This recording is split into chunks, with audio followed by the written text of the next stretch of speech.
The frosting on Benjamin's birthday cake looked perfect. Smooth vanilla buttercream with delicate blue roses I'd piped by hand at 5 in the morning. 42 candles waited in the kitchen drawer, though I'd only put 4 and 2 on the cake itself.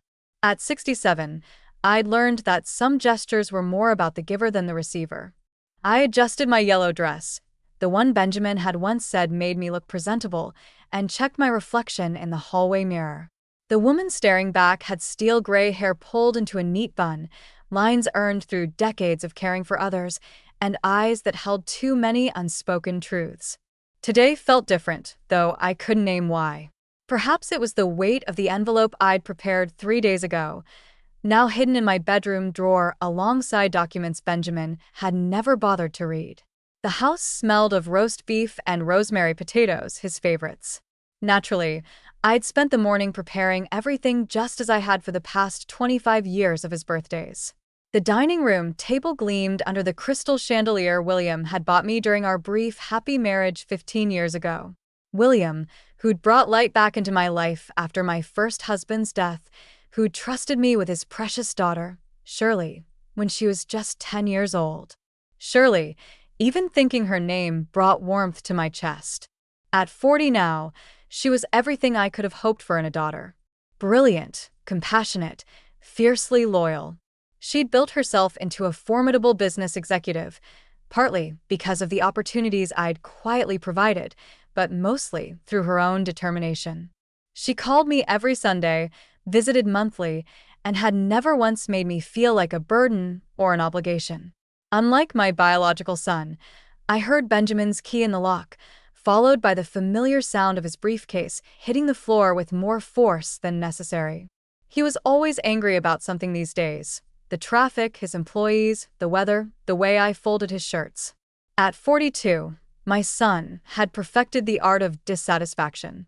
"Mom, I'm here," he called, his voice carrying that edge of impatience I'd grown to recognize. He appeared in the kitchen doorway, loosening his tie with quick, irritated movements.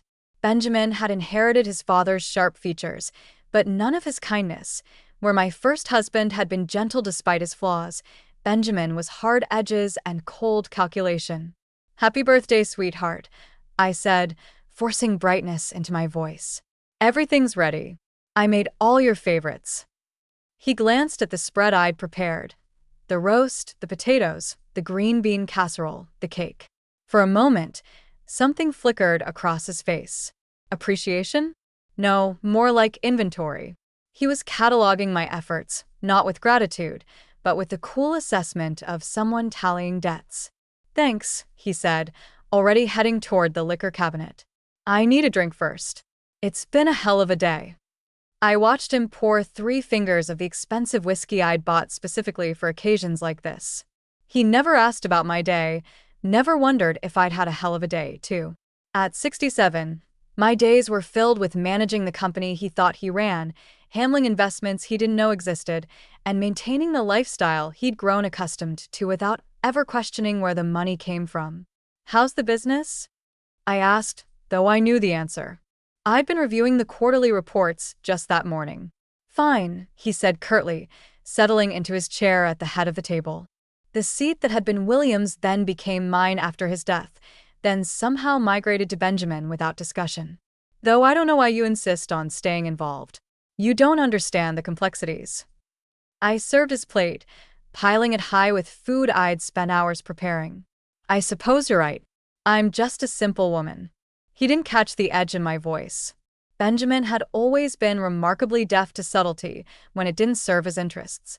We ate in relative silence, punctuated only by his complaints about vendors, employees, and market conditions. I made appropriate sounds of sympathy and concern, playing the role I'd perfected over the years: the devoted mother, the supportive presence, the woman who existed primarily to make his life easier. "I saw Shirley last week," I mentioned casually, cutting my roast into small pieces. "She's doing wonderful things at her firm." Benjamin's fork paused halfway to his mouth. Even now, 22 years later, mentioning my stepdaughter could still trigger his resentment. "I'm sure she is. You always did think she walked on water." "She's worked very hard for her success." Haven't we all? He took a large gulp of wine. Some of us just don't have the luxury of starting with advantages. I set down my fork carefully. This was familiar territory, the subtle accusations, the implication that I'd somehow favored Shirley over him. The irony wasn't lost on me. Benjamin had inherited more advantages than most people could dream of, but he'd convinced himself he was perpetually shortchanged. You've had plenty of advantages, Benjamin. He laughed, but there was no humor in it.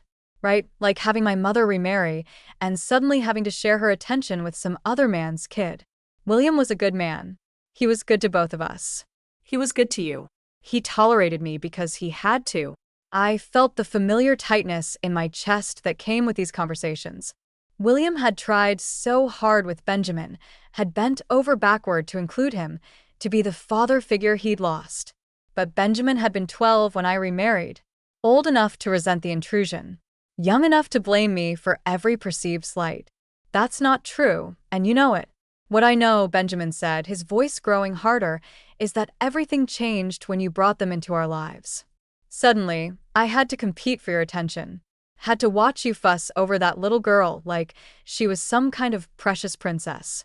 I thought of 10-year-old Shirley, devastated by her mother's death just 2 years earlier, trying so hard to be good, to not be a burden. I thought of the nights I'd held her while she cried for her mama, the way she'd gradually learned to trust me, to let me love her. I thought of Benjamin's sullen resentment, his cold shoulder, his determination to make her feel unwelcome in what he considered his house. She was a grieving child, Benjamin. She needed care and I didn't. I just lost my father, and then suddenly I had to share my mother with strangers. The candles on his birthday cake seemed to flicker in my peripheral vision. 42 candles for 42 years of this. 42 years of walking on eggshells around his feelings, of managing his resentments, of trying to balance his needs against everyone else's. You never lost me, I said quietly. I was always there for you. Benjamin finished his wine and reached for the bottle. His movements were getting looser, more expansive. Alcohol always made him bolder, more willing to voice the grievances he usually kept simmering just below the surface. Were you? He looked at me with eyes that held decades of accumulated anger. Because from where I sat, it looked like you were pretty busy playing mother to someone else's kid. The words hung in the air between us, sharp and cutting. I felt something inside me go very still, very quiet. This wasn't new. Benjamin had been perfecting these particular wounds for years. But tonight, on his birthday, surrounded by food I'd made and wine I'd paid for in a house I owned and furnished, something in me reached a breaking point. I did my best, I said simply. Your best?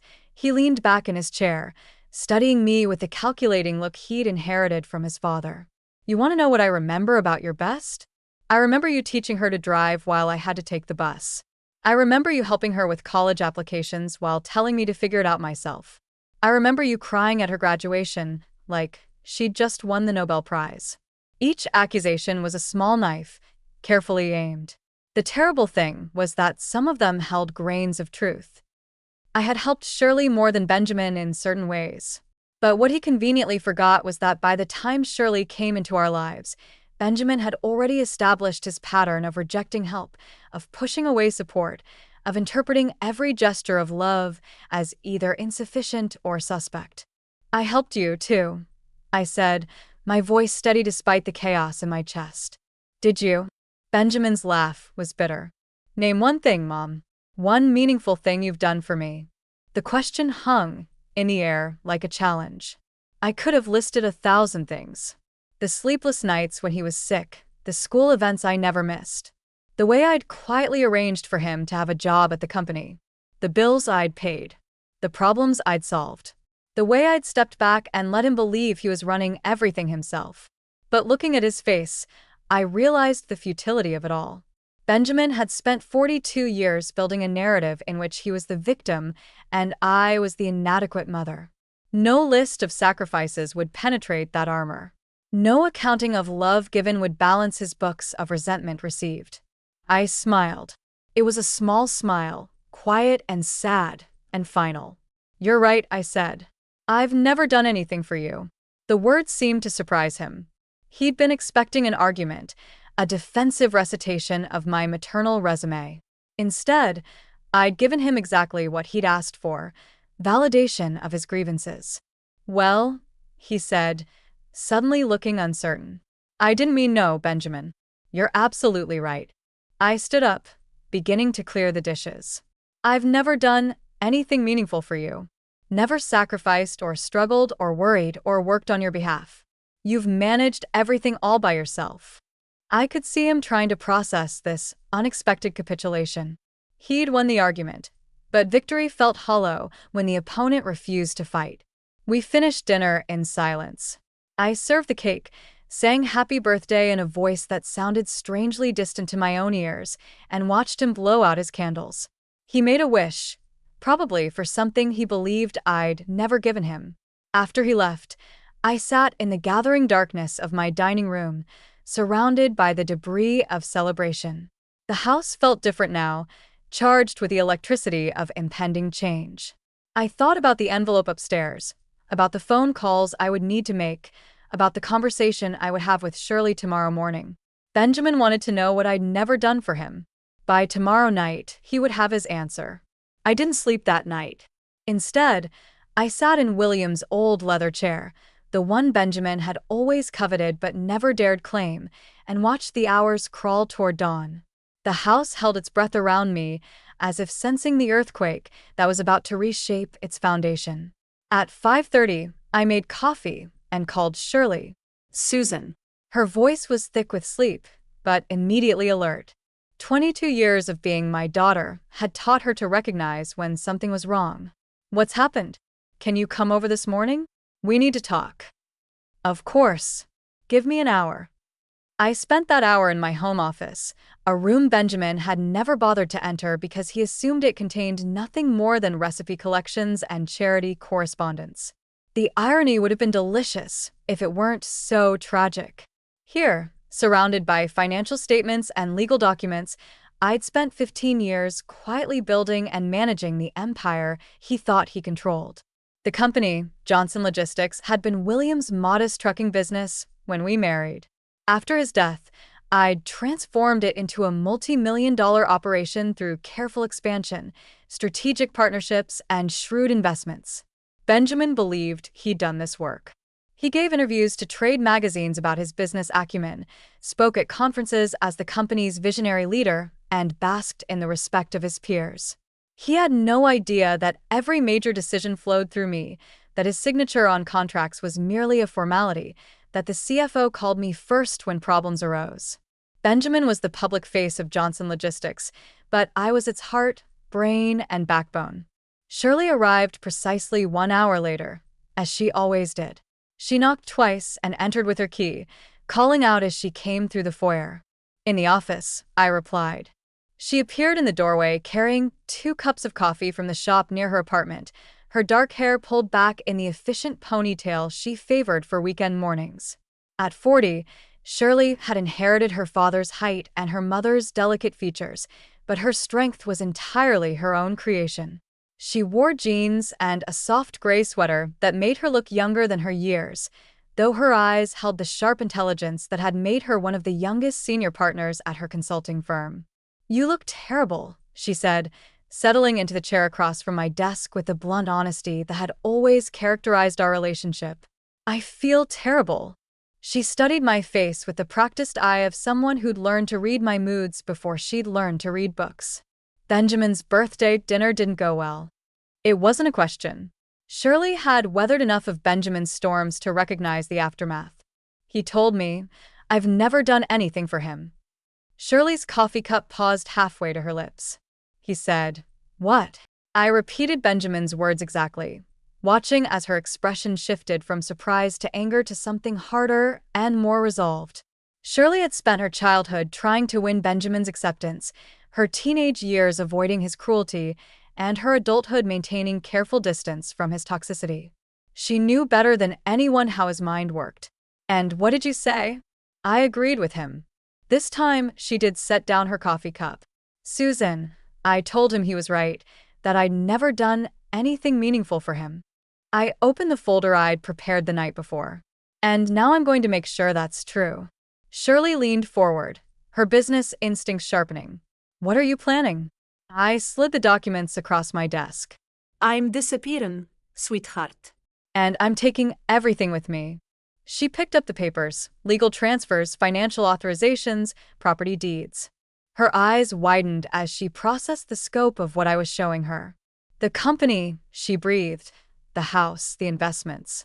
Everything's being transferred to me. Everything Benjamin believes he owns. Everything he's taken credit for, it's all going to you. Johnson Logistics will have a new CEO as of Monday morning. The house will be yours by next weekend. His trust fund, which he's never bothered to examine closely, will be frozen, pending restructuring. Shirley looked up from the documents, her face pale. Susan, this is nuclear. Yes, it is. He'll be devastated. Destroyed. Good. The word came out harder than I'd intended, carrying decades of suppressed anger. Shirley had heard me frustrated, disappointed, even hurt, but she'd never heard me sound ruthless. I need you to understand something, I continued. This isn't a momentary decision born from one hurtful comment. This is the culmination of 42 years of watching my son systematically diminish every gesture of love I've made toward him. He's convinced himself that I'm a failure as a mother, that I've never provided him with anything of value. So I'm going to give him the gift of being right. Shirley, set the papers down carefully. Where will you go? I've bought a house in Asheville. Nothing fancy, but it's mine. I'll transfer there quietly and set up a new life. I paused, studying her face. The question is whether you want to take on Johnson Logistics. It's a good company, profitable, with excellent growth potential, but it also means dealing with Benjamin when he realizes what's happened. He'll fight this legally. He can try, but he has no legal standing. The company has always been in my name. William left it to me, not to Benjamin. The house is mine. The investments are mine. Benjamin has been living in a fantasy where hard work and masculine authority entitled him to ownership. But legal reality is different. Shirley was quiet for a long moment, processing not just the logistics, but the emotional earthquake I was describing. Finally, she spoke. He's going to hate me even more than he already does. Probably he'll blame me for this. He'll say I manipulated you, turned you against him. Let him. She picked up one of the documents, the transfer of company ownership. Susan, are you sure about this? Once you do this, there's no going back. Benjamin will never forgive you. I thought about Benjamin's face the night before, the cold calculation in his eyes as he delivered his verdict on my maternal failures.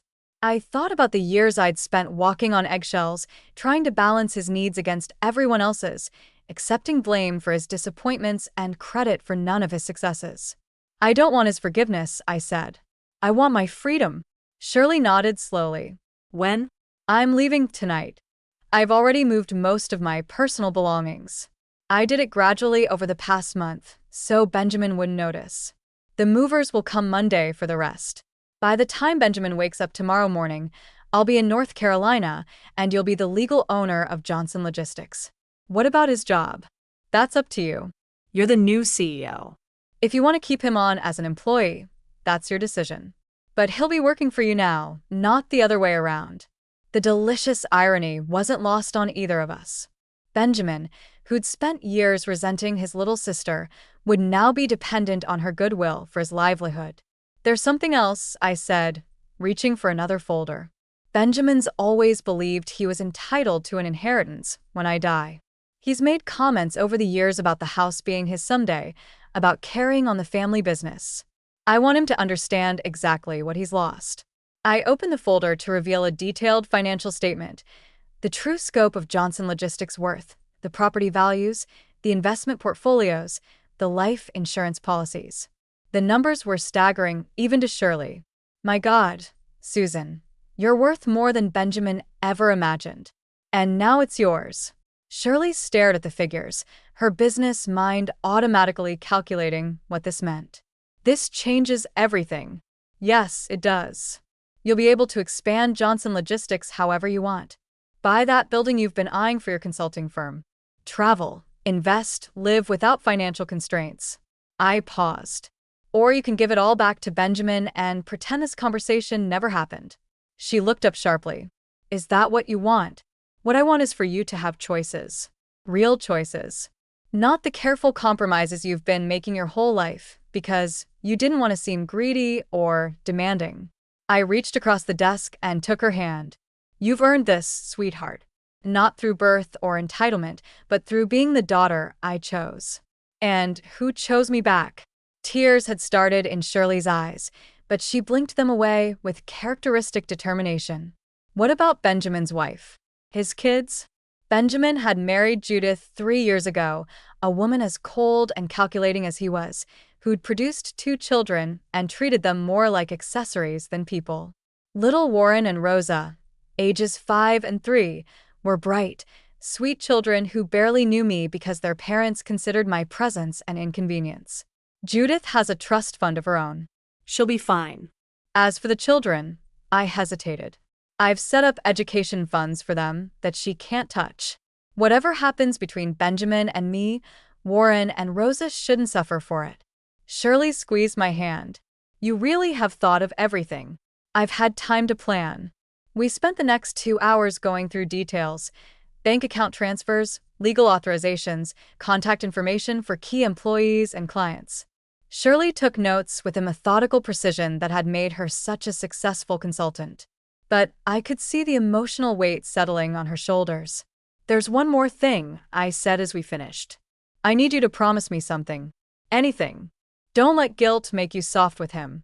Benjamin is going to paint himself as the victim in this story. He's going to claim I've abandoned him, that you've stolen his birthright, that he's been betrayed by the 2 women who should have loved him most. I met her eyes. But remember what he said to me last night. Remember all the years he made you feel unwelcome in your own home. Remember that he chose this path. Shirley nodded. I'll remember. And remember that you deserve everything I'm giving you. Not because you're perfect, but because you've loved me without conditions, supported me without reservation, and never once made me feel like my care was inadequate or unwanted. As the sun set that evening, I loaded the last of my belongings into my car. The house felt hollow, stripped of the personal touches that had made it mine. Tomorrow, Benjamin would wake up to find me gone, and his entire world restructured. By Monday, he would learn that the business he thought he controlled, the security he'd taken for granted, and the inheritance he'd assumed were all in someone else's hands. I thought about the envelope I'd left on his doorstep, a letter explaining exactly what he'd lost and why. But more than that, I thought about the road ahead, about the house in Asheville waiting for me, about the possibility of building a life based on my own choices rather than other people's needs. For the first time in 42 years, I was free. Benjamin woke up hungover and satisfied. The birthday dinner had gone exactly as he'd expected, his mother fussing over him, serving his favorite foods, accepting his criticisms with that martyred patience she'd perfected over the years. Even better, he'd finally said what needed to be said. The truth about her failures as a mother, her misplaced priorities, her obvious preference for that stepdaughter who'd never belonged in their family to begin with. He rolled out of bed at 9:30, later than usual, but justified by the previous night's celebration. Judith had already left for her yoga class, taking Warren and Rosa to her mother's afterward. The house was blissfully quiet. Benjamin shuffled to the kitchen in his robe, expecting to find coffee already made. His mother usually stopped by Saturday mornings to tidy up and prepare breakfast, but the coffee pot was cold, the counters bare. He checked his phone for messages. Nothing. Typical, he thought with familiar irritation. One honest conversation and she's sulking. He'd give her a few days to get over it. Then things would return to normal. They always did. He made his own coffee and toast, grumbling about having to fend for himself. By noon, his hangover had faded enough for him to consider driving to the office. Johnson Logistics ran itself on weekends, but he liked to check in to maintain the visible leadership presence that had earned him respect in the industry. Benjamin dressed carefully in one of the expensive suits his salary afforded. Italian wool, perfectly tailored, the uniform of a successful executive. He'd worked hard to build his reputation, to transform his stepfather's modest trucking company into a regional powerhouse. The business magazines that featured him regularly praised his innovative approaches, his strategic vision, his ability to modernize an old-fashioned industry. The drive to Johnson Logistics took 20 minutes through the suburban sprawl of Charlotte. Benjamin had always loved this route, loved seeing the company's trucks on the highway bearing the logo he'd redesigned 5 years ago. Johnson Logistics employed over 200 people across 3 states, and they all looked to him for leadership. But when he pulled into his reserved parking space, something felt wrong. The lot was nearly empty, normal for a Saturday, but there were 3 cars he didn't recognize clustered near the main entrance. One was a black sedan with government plates. Benjamin's satisfaction curdled into unease as he used his key card to enter the building. Voices echoed from the direction of his office, his corner suite with its view of the warehouse operations. He recognized one voice, Harrison Webb, the company's longtime CFO. The others were unfamiliar. "Harrison," Benjamin called out as he approached his office. "What's going on?" The conversation stopped abruptly. Harrison emerged from the office looking pale and uncomfortable, followed by 2 people Benjamin didn't know, a woman in a severe black suit carrying a briefcase, and a man with the generic appearance of a government bureaucrat. "Benjamin," Harrison said, his voice strained. "We need to talk about what?" Who are these people? The woman stepped forward, extending her hand with professional courtesy. "Mr. Smith, I'm Margaret Whitman, representing the legal firm of Whitman Allry and Associates. This is Dennis Williams from the Department of Revenue. We're here regarding the ownership transfer of Johnson Logistics." Benjamin stared at her. "Ownership transfer? What are you talking about?" Harrison cleared his throat. "Benjamin, your mother has transferred all company assets to Shirley Finney, effective immediately. Ms. Finney is now the majority owner and CEO of Johnson Logistics." The words hit Benjamin like physical blows. "That's impossible. This is my company. I run this company." "You've been an employee of this company," Margaret Whitman corrected gently. "The business has always been owned by Susan Johnson, your mother. She inherited it from her late husband, William Johnson, and has maintained sole ownership throughout its operation." Benjamin felt the floor shifting beneath him. "No, that's not. I built this company. I made it what it is." "According to our records," Dennis Williams interjected, consulting his tablet, "you've held the position of operations manager since 2018 with an annual salary of $185,000 plus benefits. While you've certainly contributed to the company's success, you've never held an ownership stake." "This is insane," Benjamin said, his voice rising. "Where's my mother? I need to talk to my mother." Harrison and the lawyers exchanged glances. "She's not available," Harrison said carefully. "But she left this for you."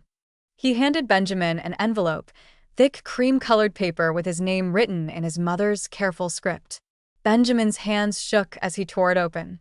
"Benjamin, by the time you read this, I'll be gone. You told me I've never done anything for you, and I realized you were absolutely right. So I've decided to stop trying. Johnson Logistics was never yours. It was Williams, then mine, and now it belongs to Shirley. You've been an employee, not an owner. Though I let you believe otherwise because it seemed to make you happy. The house you think you'll inherit someday, it's Shirley's now, too, along with the investments, the properties, and everything else you've taken for granted.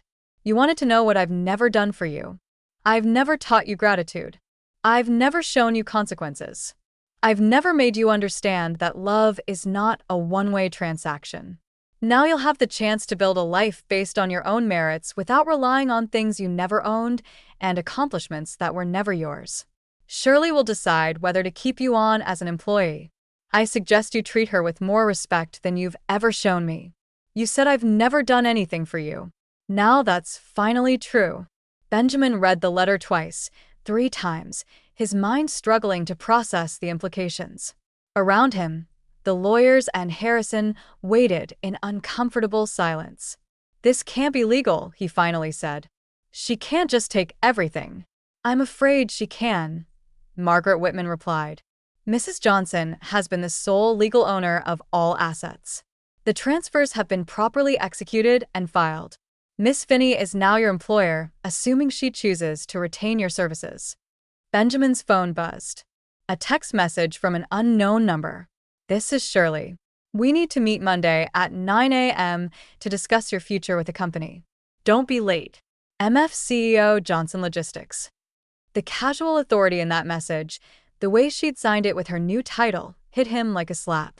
Shirley, the interloper, the usurper, the little girl who'd never belonged, was now his boss.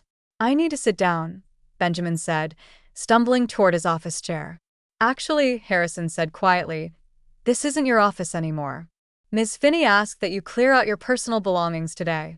Security will supervise. Benjamin looked around the space he'd considered his domain for the past 6 years. The mahogany desk, the leather chairs, the framed articles about his business success. None of it belonged to him anymore. Even the parking space with his name on it was no longer his. Where am I supposed to work? That's up to Miss Finney, Margaret Whitman said. She'll discuss your employment status on Monday. The next hour passed in a humiliating blur. A security guard watched as Benjamin packed his personal items into boxes, family photos, a few books, the Mont Blanc pen set Judith had given him for Christmas. Everything else, the computer, the files, the industry awards displayed on his shelves, belonged to the company, belonged to Shirley. As he carried his boxes to his car, Benjamin tried calling his mother. The number went straight to voicemail, and her mailbox was full. He tried the house phone, disconnected. He drove to her house and found it empty, a sold sign planted in the front yard. She was really gone. Benjamin sat in his car outside the house where he'd grown up, staring at windows that no longer lit up for him. The magnitude of his loss was beginning to sink in. Not just the company or the money, but the entire foundation of his identity. He'd spent years introducing himself as the CEO of Johnson Logistics, networking based on that reputation, building relationships on the assumption of continued success and financial security. His phone rang. Judith, how did the office visit go? She asked. Did you sign those new contracts? Benjamin closed his eyes. How could he explain this? How could he tell his wife that everything they'd built their life around was gone? That the inheritance they'd counted on, the security they'd taken for granted, had vanished in a single morning? Benjamin, are you there? I'm here, he said. We need to talk when you get home. About what? You sound strange. Just come home, Judith. Come home, and we'll talk. He hung up and drove to his own house, a modest colonial that felt suddenly small and shabby compared to the mansion he'd expected to inherit. As he pulled into the driveway, he noticed things he'd never paid attention to before. The mortgage payment book on Judith's desk, the stack of bills she managed, the careful way she budgeted their expenses. His salary at Johnson Logistics had been generous, but it wasn't enough to support the lifestyle they'd grown accustomed to. They'd been living on the assumption of future wealth, making purchases and taking vacations based on Benjamin's assurance that money would never be a problem. Now, it was the only problem that mattered. Benjamin poured himself a drink and sat in his living room, surrounded by furniture they couldn't afford and photos of vacations they shouldn't have taken. In a few hours, Judith would come home with the children, expecting to find her successful husband relaxing after another profitable day at his company. Instead, she'd find a man who'd just discovered that his entire life had been built on foundations that belonged to someone else. The letter from his mother lay on the coffee table beside him, its words echoing in his mind. You said I've never done anything for you. Now that's finally true. For the first time in his adult life, Benjamin Smith had to face the terrifying possibility that he might have to succeed or fail entirely on his own merit. The thought was more frightening than he'd ever imagined. Judith arrived home at 4:30 with the children in tow, their voices bright with weekend excitement. Benjamin heard Warren chattering about the playground while Rosa sang a song she'd learned at her grandmother's house. Normal sounds of a normal Saturday afternoon in a life that was no longer normal. Daddy. Rosa burst through the front door first, her pigtails bouncing as she ran toward him. At 3, she was all energy and affection, too young to understand the storm that was about to reshape their family. Benjamin caught her in his arms, breathing in the sweet scent of her hair, trying to memorize this moment before everything changed. Warren followed more cautiously. At 5, he'd inherited some of his father's weariness, though in him it manifested as thoughtful observation rather than resentment. "You're home early," Judith said, setting down her yoga bag and studying Benjamin's face. Even after 3 years of marriage, she could read his moods with uncomfortable accuracy. "What's wrong, kids? Why don't you go play in the backyard for a while?" Benjamin suggested, forcing lightness into his voice. "But I want to show you my drawing from Grandma's house," Warren protested. "In a little bit, buddy. Mommy and Daddy need to talk first." Judith's expression sharpened. She'd learned to recognize the tone that preceded difficult conversations. After the children disappeared into the yard, she settled into the chair across from Benjamin with the deliberate composure she'd cultivated since childhood. Judith came from money, old Charlotte money, that had taught her to handle crises with cool pragmatism. Her trust fund had supplemented Benjamin's salary more than either of them liked to acknowledge, and her family connections had opened doors throughout their marriage. She was beautiful in a calculated way, with blonde hair she touched up monthly and a wardrobe chosen for maximum social impact. "Well," she said. Benjamin had spent the past hour trying to find the right words, some way to explain the inexplicable. But sitting across from his wife, seeing her expectant expression, he realized there was no gentle way to deliver this news. "My mother has taken everything," he said simply. Judith blinked. "What do you mean, taken everything?" "The company, the house, all of it. She's transferred everything to Shirley and disappeared." For a moment, Judith said nothing. Then she laughed, a short, sharp sound without humor. "That's impossible. Your mother doesn't have the authority to." "She does. It was all hers. I never actually owned any of it." Benjamin watched his wife process this information, saw the exact moment when the implications hit her. Judith's face went through a series of calculations, financial, social, practical, before settling into the hard mask she wore when dealing with unpleasant realities. "Explain," she said. So Benjamin told her everything: the scene at the office, the lawyers, the humiliating discovery that he'd been an employee masquerading as an owner. He showed her Susan's letter, watched her read it twice with the same shocked disbelief he'd experienced. "She can't do this," Judith said finally. "There has to be something we can do. Challenge it legally. Prove mental incompetence. Something." The lawyers said it's all legal. She owned everything outright. Judith stood up and began pacing, her mind racing through possibilities. "What about your salary? Your position? Shirley will decide Monday whether to keep me on as her employee." The words tasted bitter. Benjamin had spent years dismissing Shirley as an interloper, treating her with barely concealed contempt whenever their paths crossed. Now she held his professional future in her hands. "This is about the stepdaughter," Judith said. "She's been working on your mother, turning her against you. This reeks of manipulation." Benjamin wanted to agree to blame Shirley for orchestrating his downfall. But Susan's letter had been too specific, too detailed in its accusations. This wasn't manipulation. This was years of accumulated resentment finally finding expression. "I don't think so," he said quietly. "I think this is just Mom." Judith stopped pacing. "Just Mom? Benjamin, your mother was a housewife who remarried." "Well, she doesn't have the sophistication to orchestrate something like this." "Apparently she does." The silence stretched between them, heavy with implications neither wanted to voice. Finally, Judith sat down again, her posture rigid with contained panic. "What does this mean for us financially?" Benjamin had been dreading this question. "Your trust fund will cover the mortgage and basic expenses. My salary, if I still have one, should be enough for everything else." "My trust fund?" Judith's voice was very quiet. "Benjamin, we've been living well above your salary for 3 years. The cars, the vacations, Warren's private school, this house. We bought all of it, assuming your inheritance would cover the shortfall." "I know. We're in debt. Serious debt." Benjamin nodded miserably. They'd leveraged their future against his expectations, making purchases and commitments based on wealth that had never actually been his. "What about the children's college funds?" Judith asked. "Those were tied to the company stock options I thought I had." Benjamin's voice cracked slightly. Stock options that apparently never existed. Judith stood up again, this time moving to the window that overlooked their carefully landscaped backyard.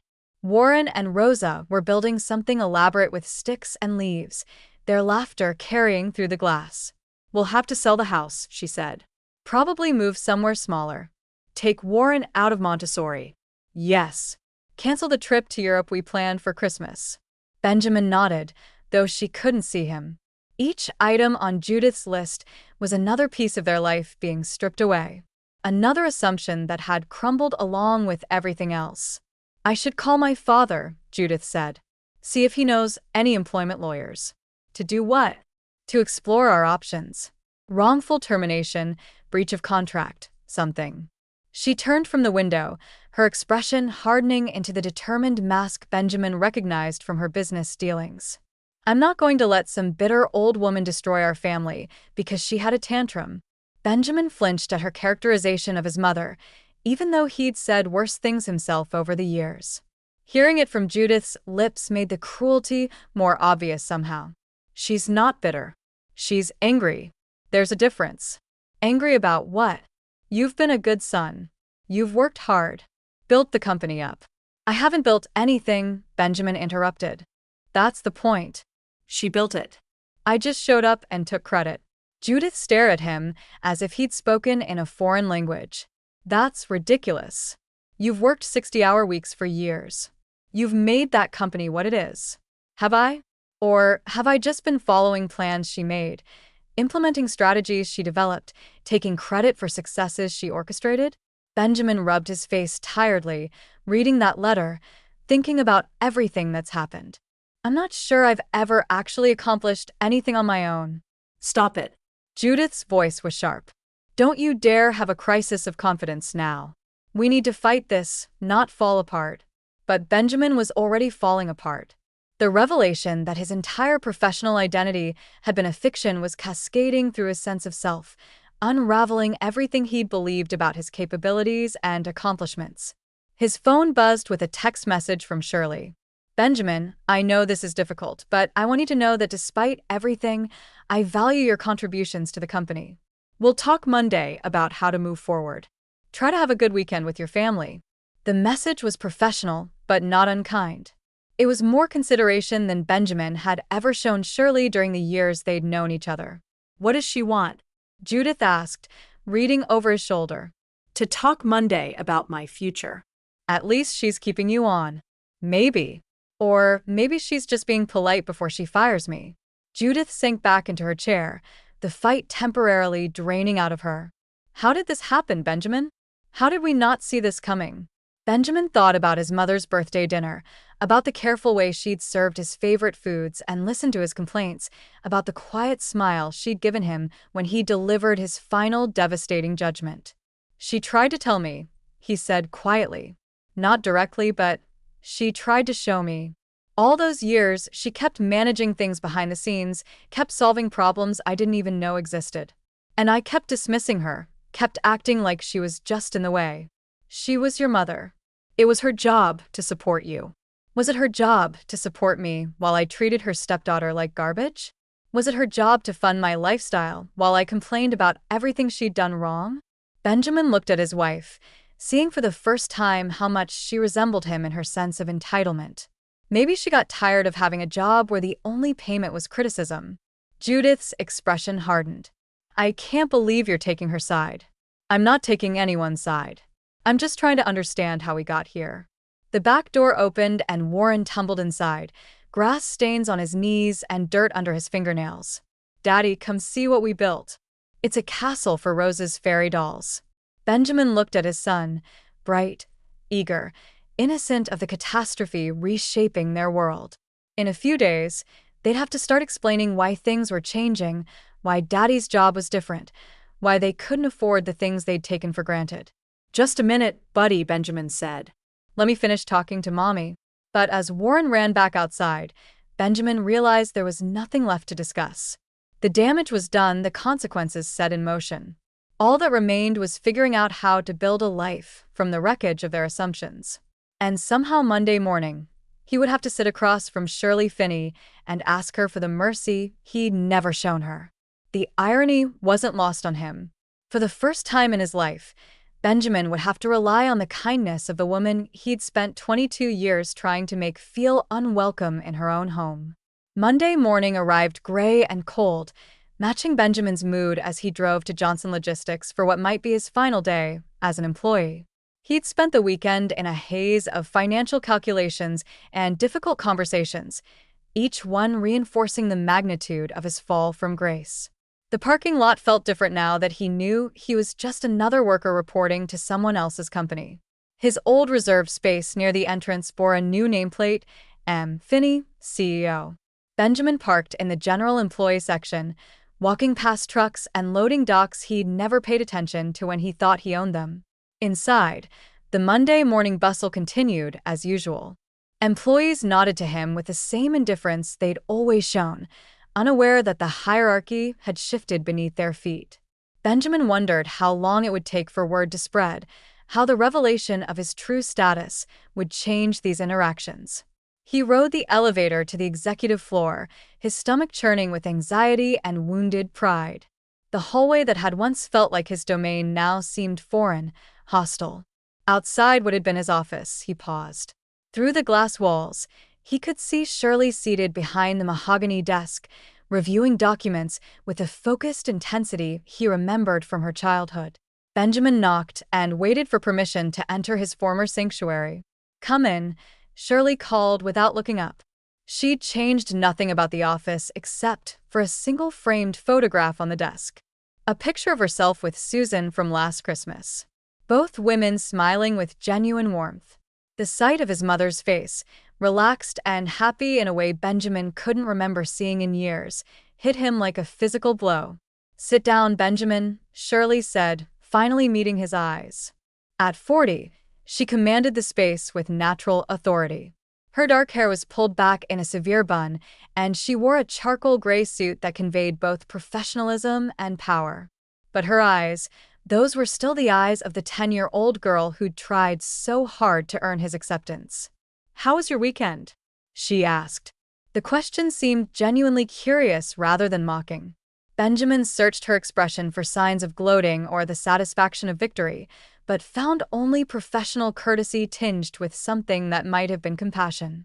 "Difficult," he admitted. "I imagine it was." She set down her pen and folded her hands. "Benjamin, I want you to understand that I didn't ask for this. Susan made this decision entirely on her own. But you accepted it." "Yes, I did because she asked me to, and because I believe she had the right to dispose of her property as she saw fit." Shirley's voice remained calm, measured. "But that doesn't mean I want to see you destroyed." Benjamin almost laughed at the irony. "Destroyed? I think we're already past that point. Are we? That depends largely on the choices you make from here forward." Shirley opened a folder and slid a document across the desk. Benjamin recognized it as an employment contract, his employment contract with several significant modifications. "I'm offering you a position as Regional Operations Manager," she said. "It's a step down from what you've been doing, but it's still a management role with real responsibilities. The salary is $95,000 annually, plus performance bonuses if the region meets its targets." Benjamin stared at the numbers. It was roughly half what he'd been making, but more than he'd expected given the circumstances. "Why?" "Because despite everything, you do know this business. You understand the clients, the logistics, the day-to-day operations. I'd be foolish to throw away that institutional knowledge out of spite. But you could fire me. I mean, after everything Benjamin stopped, unable to finish the sentence. "After everything you what?" "Benjamin treated me badly when we were children. Made me feel unwelcome in my own home. Acted like I was stealing something that belonged to you." Shirley's voice remained level, but Benjamin heard the steel beneath it. "Yes, you could have been kinder, but holding grudges is exhausting, and I have a company to run." Benjamin read through the contract terms, noting the performance requirements and behavioral expectations. It was generous under the circumstances, but it also made clear that he would be working for her, following her directives, and answerable to her authority. "There are conditions," Shirley continued. "First, You report directly to me. No undermining, no going around my decisions, no attempts to rally other employees to your cause. Second, you treat everyone in this company with respect, from the executives to the warehouse staff. And third, if you have any contact with Susan, you'll treat her with dignity. She's gone, Benjamin said quietly. I don't even know where she is. She's in North Carolina, Asheville. She bought a house near the mountains and she's very happy. Shirley's expression softened slightly. She's not hiding, Benjamin. She just doesn't want to hear from you right now. Did she say that? She said she needs time to heal from 42 years of feeling unappreciated and that if you ever want a relationship with her again, you'll need to figure out how to become the son she always hoped you could be.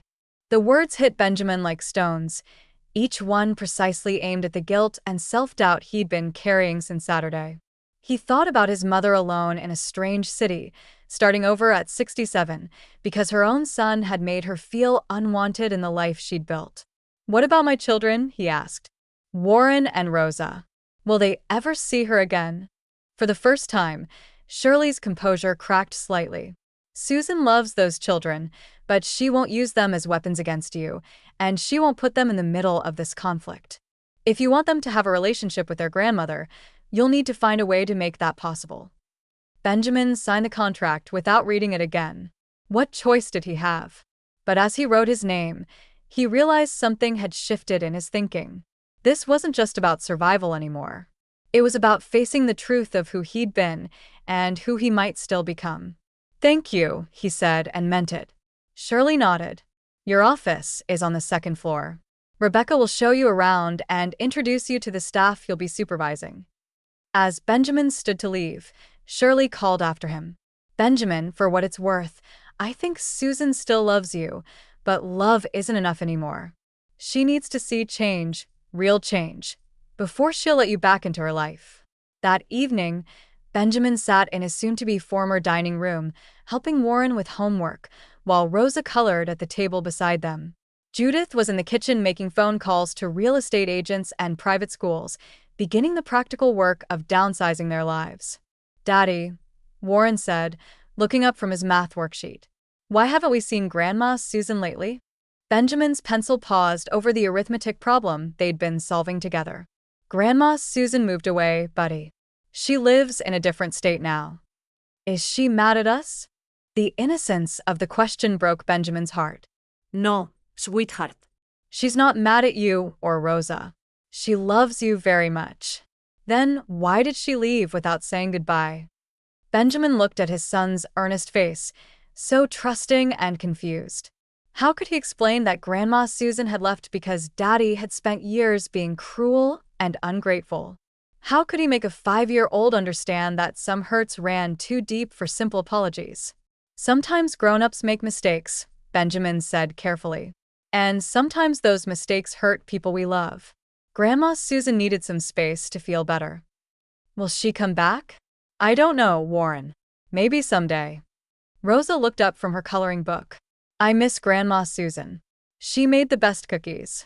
I miss her, too, Benjamin said, and realized it was true. That night, after the children were asleep, Benjamin sat alone in his study and opened his laptop. He typed Susan Johnson, Asheville, North Carolina into the search engine but stopped before hitting enter. What was he looking for? Her address, so he could show up and demand forgiveness? Her phone number so he could call and argue about fairness? Instead, he opened a new document and began to write. Dear Mom, I know you don't want to hear from me right now, and I understand why. I know you said I've never done anything for you, and I'm starting to realize how true that was. I spent 42 years taking everything you gave me and finding reasons why it wasn't enough. I made you feel unwelcome in your own life because I was angry about things that weren't your fault. I treated Shirley badly because I was jealous of the love you showed her, never understanding that love isn't diminished by sharing it. I don't expect forgiveness. I don't even know if I deserve it. But I want you to know that I'm finally seeing clearly, and I don't like what I see. Shirley offered me a job today. She didn't have to do that. She could have fired me, could have made me pay for every cruel thing I said to her when we were kids. Instead, She gave me a chance to prove I can be better. I'm going to take that chance, Mom. Not because I expect you to care, but because I finally understand that being your son meant something, and I wasted it. Warren asks about you. Rosa misses your cookies. They love you without conditions, the way I should have, but never learned how. If you ever want to see them again, I promise I won't stand in the way. They deserve to know the grandmother who loved them before they could disappoint her. I hope Asheville is beautiful. I hope you're happy. I hope someday you'll be proud to call me your son. Love, Benjamin. He read the letter 3 times, then saved it to his drafts folder. Tomorrow, he would have to learn how to be Shirley's employee, how to rebuild his career from a position of humility rather than entitlement. He would have to help Judith navigate their financial crisis, figure out how to provide for his family on a fraction of their former income. But tonight, he would sit with the weight of his mother's absence and try to understand what he'd lost when he'd pushed away the one person who'd loved him unconditionally. In Asheville, Susan Johnson stood on the porch of her new house, breathing mountain air and watching stars appear in a sky unmarred by city lights. For the first time in decades, she felt truly free. Free from the weight of other people's expectations. Free from the burden of loving someone who couldn't love her back. She thought about Benjamin sometimes, wondered if he was learning to stand on his own feet, if he was finally understanding the value of what he'd taken for granted. But mostly she thought about the future, about the garden she would plant, the books she would read, the life she would build on her own terms. At 67, Susan had learned that sometimes the greatest act of love is walking away. Sometimes the only way to save yourself is to stop trying to save someone else. The mountains stood silent around her new home, offering no judgment, asking nothing, giving everything. It was enough. Finally, it was enough.